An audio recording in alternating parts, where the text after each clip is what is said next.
kwigaragambya mwazanywe n'iki?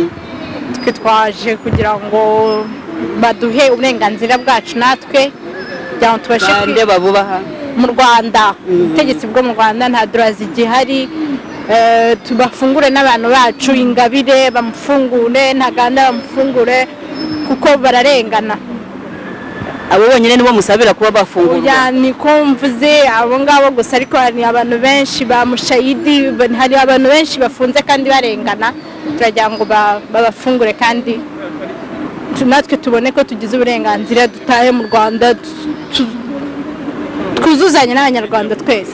ubundi se nkawe ko mbona ukiri muto ufite ingufu, n'iki cyakubuza kujya mu Rwanda ngo ingufu zawe nyine uzishyire mu kubaka igihugu cy'u Rwanda? Mu Rwanda nta liberty ihari ngo batureke twisanzure tuvuge ibyo dushaka, koko tugaragaze ibitekerezo byacu. hari icyo wagerageje kuvuga uri mu Rwanda se ukabizira? Yego birahari, kuko ntabwo washobora kuvuga ko ushyigikiye nka Ingabire ku mugaragaro gutya, twabivugaga ku mutima wacu ariko tutabivugiye ku mugaragaro. Ikaba wenda ariyo mpamvu waba uri hano? Yego nayo iri mu mpamvu ndi hano, kubera yuko ntabwo twabashaga kuvuga ibitekerezo byacu, ababashije kubivuga nabo bari muri prison. nawe prison wayigiyemo? naciyemo gusa bagiye kumbaza ibibazo bisanzwe bitabirangije.